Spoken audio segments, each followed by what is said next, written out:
Y todos los periodistas sabían el nombre de Milei y la imagen de la motosierra. O sea, realmente está en agenda Milei, en una agenda como un rockstar, como un personaje alocado o no, pero está en agenda. No estamos acostumbrados a ver presidentes que hablen con tal nivel de claridad y desde luego no estamos acostumbrados a ver presidentes de gobiernos que, digamos, no intenten embelesar o embellecer la realidad, ¿no? Increíble. Periodista señala que Milei es un rockstar en China y economista español Daniel Lacalle lo respalda. Que en China el fenómeno Milei se está transformando también en un dato de la realidad. La sorpresa mayor, ¿cuál sería? Más allá del personaje, la sorpresa en términos de lo que dijo, ajuste del Estado, inflación. ¿Sabés qué? Bueno, en esto que vos cuentabas, yo estuve en Europa en un evento organizado por la Comisión Europea, todos periodistas de todas partes del mundo. Que a mí el periodista del representante de Sudáfrica, el de Ghana, el de Nigeria, el de Nueva Zelanda me dijeran, y el de Canadá, por ejemplo. Milei, ¿qué tal Milei? Ya por nombre, yo invito a cualquiera a hoy decir quién es el primer ministro de cualquiera de estos países o presidente de estos países, nadie los puede repetir. Y todos los periodistas sabían el nombre de Milei y la imagen de la motosierra. O sea, realmente está en agenda Milei, en una agenda como un personaje, como un rockstar, como un personaje alocado o no, pero está en agenda. ¿Me acompañan? Voy a ir a que hagamos una conversación abierta con Daniel Lacalle para preguntarle, él es economista, es un rockstar que le ha dado contenido a una expectativa de gestión o una expectativa económica en este prontuario que tiene la Argentina. Con él he hablado durante el gobierno populista de Cristina y de Alberto Fernández. Daniel, el placer de saludarte desde Buenos Aires. ¿Cómo estáis? Muy buenas tardes, noches desde aquí, desde España. Un fuerte abrazo. Daniel, ¿qué es Milei en la mirada a la distancia? Lo que estábamos conversando recién de esta sorpresa, curiosidad y conocimiento que se tiene de él. Bueno, yo creo que Milei es una sorpresa desde el punto de vista de que no estamos acostumbrados a ver presidentes que hablen con tal nivel de claridad y desde luego no estamos acostumbrados a ver presidentes de gobiernos que, digamos, no intenten embelesar o embellecer la realidad, ¿no? Muchos intentan contar pues siempre cuestiones muy optimistas, etcétera. Entonces, eso está generando un gran cambio en la percepción de lo que es la presidencia de Milei. Primero, obviamente, fue a nivel europeo y a nivel global una sorpresa por las formas con las que Milei se expresa. Pero yo creo que la gente está empezando a decir, oiga, un poco de seriedad, que resulta que el primer mes con superávit fiscal en 12 años, que la inflación está bajando, que están empezando a verse resultados y que esto es más que una promesa o más que como decías, un espectáculo, ¿no? Y claramente, pues, la periodista, perdone que no he tomado su nombre. Florencia. Florencia, ¿cómo estás? Decía algo clarísimo, es que en reuniones de economistas puedes hablar de los presidentes por nombre de los países, pues no muchos, y todo el mundo pregunta sobre Latinoamérica por Milei, porque la gente que mira a Latinoamérica y lo mira como un continente, ve el problema de una Latinoamérica que va a su segunda década perdida. Entonces, cuando ve que hay una oportunidad en que una gran economía como es Argentina, que tiene un potencial gigantesco, pues tenga resultados positivos que todos queremos que tenga, pues obviamente se valora mucho esa promesa, ¿no? De momento, obviamente, también con mucha atención, porque falta mucho por hacer. Claro, se empieza a ver la luz al final del túnel, pero es que la herencia es de cuidado, ¿no? Como se dice por aquí. Hay aquí un debate entre los economistas, por supuesto, y los de la oposición, las críticas que se hacen es que este ajuste draconiano, fortísimo, anunciado pero pocas veces creído de que iba a ser de tal magnitud. Sí, recién estábamos ¿no? conversando el precio de la energía, el precio del combustible. Los precios en Argentina realmente se han ido por las nubes en comparación con los ingresos. Hay quienes dicen, esto ya en el mundo no hay. Este tipo de ajustadores no hay en el mundo. Es por eso que el Fondo Monetario Internacional lo está corriendo por izquierda a Milei. Hay crónicas también que plantean críticas del propio fondo. Le piden sustentabilidad, que se ocupe de lo social. ¿Qué mirada tiene sobre eso?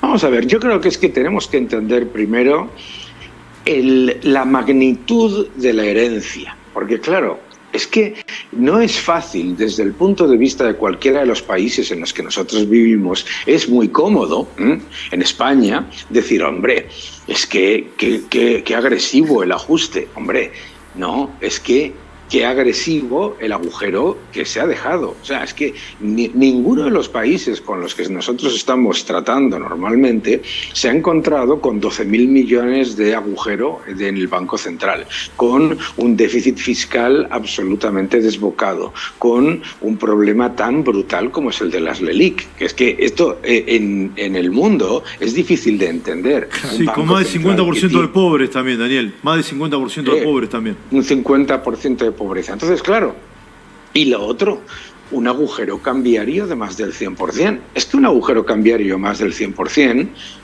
pero no piénselo por un momento. Cuando Grecia entró en el euro y se hablaba de que Grecia había hecho alguna trampa con sus datos fiscales, etcétera, el agujero no llegaba a un 5%. Entonces yo creo que es importante. La brecha sería la brecha. Sí, pero acá llegó a ser el 300%, ¿no, Flor? Sí. Sí, La brecha de sí 300 superó, a 1000. llegó casi al 300%, 300 200 a 1000. largo Claro. llegó la brecha. ¿no? Claro, entonces dicen, ¿cómo suben los precios? Dicen, no, si los precios no suben. Lo que pasa, Pierde el poder adquisitivo la moneda. lo que siempre me pasa cuando yo voy a visitar a mi querida Argentina es que no, los precios no suben. Lo que pasa es que el peso se desploma. No vale nada. Y yo creo que lo que tiene que pasar ahora, esto es lo más importante, porque ahora mismo estamos hablando de medidas importantes, de ajustes importantes, etcétera, y todo esto tiene un valor. Pero hay que empezar a reconocer el gran problema monetario que tiene Argentina y la realidad de Argentina, que es un país que tiene que dolarizar lo antes posible para cortar esa gangrena. Y los ajustes graduales no funcionan. Pero tiene que dolarizar cómo, perdón Pablo, tiene que dolarizar cómo, a la Salvador, a la Ecuador, ¿cómo? O con una libre competencia de monedas. Bueno, no, es que se puede hacer perfectamente una dolarización. Primero, el Banco Central ya tiene reservas brutas de más de 20.000 millones. Eso es importante. Es importante porque el Banco Central ya no está en la misma posición que estaba antes. Segundo, hay que levantar el cepo, por supuesto. El cepo cambiario es una locura. Pero tercero, también es importante que el peso puede funcionar para el cambio chico, como pasa en El Salvador, y que se mantenga dolarizada la economía en la parte grande por la sencilla razón de que es reflejar la realidad de la economía argentina. No le tenemos que explicar a ninguna de las personas que nos está viendo que las grandes transacciones o las grandes decisiones de inversión de los ciudadanos argentinos y de su ahorro se hacen en dólares. Pero eso sería como un bimonetarismo en el fondo, una competencia de monedas, no una dolarización al 100%. No. El peso seguiría existiendo para las transacciones pequeñas. Claro, eso simplemente es por una razón más operativa que otra cosa. Como pasa en El Salvador. No, perdóname, Daniel, en El Salvador el colón dejó de circular, no existe más el colón. De hecho, querés comprar, compras un pirulín con una moneda de dólar. No, de verdad, no hay más colón, no existe más. Sí, desapareció. No, es cierto.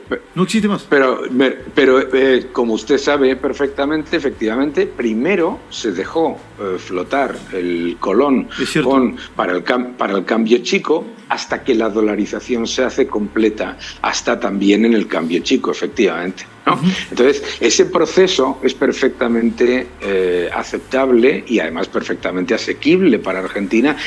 Y debo decir otra cosa, que es importante, y la hemos comentado, Pablo, en el programa alguna vez, es que los argentinos saben que el peso es una moneda fallida. Eso.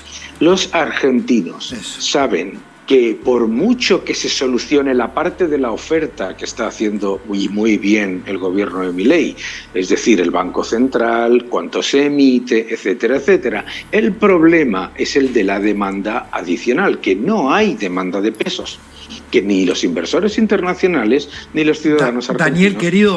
Daniel querido, hay algo que los economistas, he discutido con muchos, aquí no tienen en cuenta generalmente cuando le pedís análisis, y es la demanda genuina de dinero.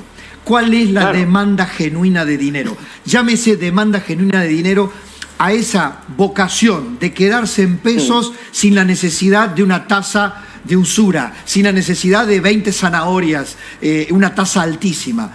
Y me dicen, por estas razones más históricas que coyunturales, el argentino ha aprendido durante tantísimos fracasos que el peso es la moneda de la estafa política. El peso es la moneda, es la herramienta con la que la política ha estafado a los ciudadanos. Y eso es muy difícil de revertir. No, es imposible. Es que la palabra, es que es importante recordarle a la gente, es imposible. Este debate lo he tenido yo en Venezuela sobre el Bolívar. Hay gente que dice, no, hay que recuperar el Bolívar. Pero ¿cómo vas a recuperar el Bolívar?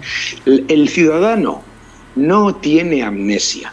El ciudadano de Argentina, igual que el venezolano, sabe que a lo mejor, yo no sé si Milei va a estar 4 años u 8, no lo sé, pero sabe que si no es dentro de 4 o dentro de 8, será dentro de 12, que vendrá un gobierno que va a volver a utilizar la moneda para disfrazar los problemas fiscales del gobierno y por lo tanto destruir la moneda. Por lo tanto, los ciudadanos argentinos no van a ahorrar en pesos y no van a utilizar... Es un oxímoron ahorrar en pesos. El peso. Pero es un oxímoron. Exacto, es una contradicción en términos. Entonces, intentar agarrarse a la idea de que hay de una moneda que simplemente no tiene demanda.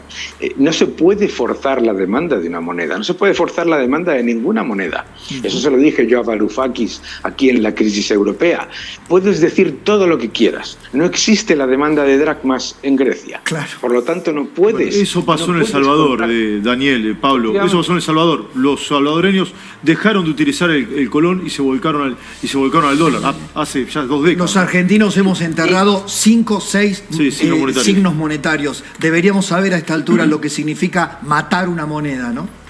Y los ciudadanos argentinos, es que es muy importante, 1, no tienen amnesia, y 2, son personas que lo que saben es que para preservar algo de sus ahorros, lo que tienen que hacer es acercarse lo más posible a la realidad de la economía argentina. Y la realidad de la economía argentina, por mucho que le moleste al peronismo o a quien quiera mantener el peso, es que los ciudadanos ya están en una economía semidolarizada. Por lo tanto, es reconocer la realidad de la economía argentina. Nada más, como pasó en Ecuador, por otro lado.